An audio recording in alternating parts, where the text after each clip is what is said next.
Hi friends, welcome to my channel పల్లె పిలుస్తుంది. ఈ వీడియోలో మనం అడవి బాదం చెట్టు లేదా ఇంగ్లీష్‌లో అయితే బాక్స్ నట్ అంటారు. అలాగే జావా ఆల్మండ్ గూడా అని పిలుస్తారు. ఇది మనకు పల్లెటూరుల్లో, గ్రామాల్లో ఎక్కడైనా వెళ్తుంటే రోడ్ల మీద ఎక్కువగా కనబడతాయి.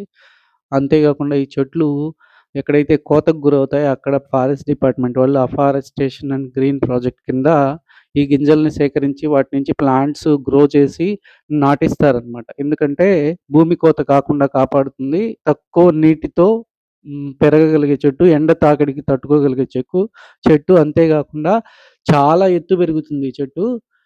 దీని బ్రాంచెస్ గూడా విస్తరిస్తాయి గాబట్టి నీడ ఎక్కువగా వస్తుంది. అందుకే రోడ్ల పక్కన ఈ చెట్లను నాటిస్తారు ఫారెస్ట్ డిపార్ట్‌మెంట్ వాళ్ళు.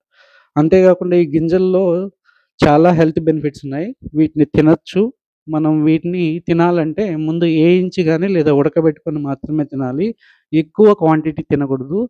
పూర్వకాలంలో చాలా రకాల ఆయుర్వేదాల్లో దీన్ని వాడేవాళ్ళట. అయితే మనకిప్పుడు తెలియకుండా వైద్యుల సలహా లేకుండా వాటిని మనం యూజ్ చేయకూడదు. అది తప్పు కూడా. తెలుసుకొని మాత్రమే ప్రయోగించాలి. కాకపోతే నాకు తెలిసిన ఇన్ఫర్మేషన్ ప్రకారం దీన్ని బాదం గింజలు తినదగినటియి.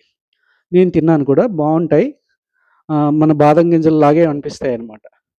దీనిలో ఎక్కువ బి విటమిన్, ఈ విటమిన్ లాంటివుంటాయి. దీన్ని పూర్వకాలంలో గ్రామాల్లో శక్తివర్ధక ఆహారంగా వాడేవాళ్ళట.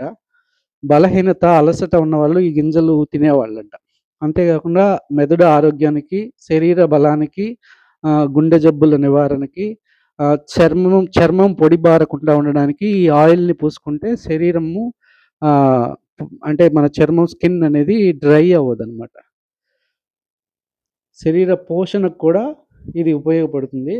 కొన్ని చోట్ల పూర్వకాలంలో గ్రామాల్లో ఈ గింజల పొడిని సాంప్రదాయ టానిక్‌ల్లో వాడేవాళ్ళంట.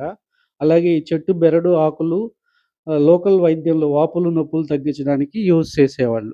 దీని యొక్క చెట్టు యొక్క కలప చాలా తేలికగా ఉంటుంది. లైట్ వెయిట్ ఉంటుంది కాబట్టి దీన్ని ప్యాకింగ్ బాక్సులకు గానీ, లేదా చిన్న చిన్న పడవలు చేసుకొని చేపలు పట్టడానికి వెళ్తుంటారు గదా! దానికైతే ఉపయోగపడుతుంది. అంతేగాకుండా దీన్ని ఫర్నిచర్‌కైతే ఉపయోగపడదు. ఇది సరిగ్గా గూడా మండదనమాట. సో, త్వరగా పాడైపోయే స్వభావం ఉన్న చెట్టు.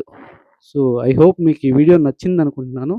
Please subscribe my channel friends. ఈ వీడియో మీకు నచ్చినట్లయితే మీ ఫ్రెండ్స్ అండ్ ఫ్యామిలీ మెంబర్స్‌కి షేర్ చేయండి. మరిన్ని గార్డెనింగ్ వీడియోస్ అలాగే యూజ్‌ఫుల్ వీడియోస్‌తో మీ ముందుకొస్తాను. అలాగే నేను నాకు తెలిసిన ఇన్ఫర్మేషన్‌ని మీకు షేర్ చేయడానికి ప్రయత్నిస్తాను. ఖచ్చితంగా నా వీడియోస్ అన్నీ మీకు యూజ్‌ఫుల్‌గా ఉంటాయని భావిస్తున్నాను. Thanks for watching friends. ఈ ఫ్లవర్స్ అయితే చాలా బ్యూటిఫుల్‌గా ఉంటాయి. ఆర్చిడ్ ఫ్లవర్స్‌లా ఉంటాయి. ఫ్రూట్స్ గూడా చాలా బావుంటాయి.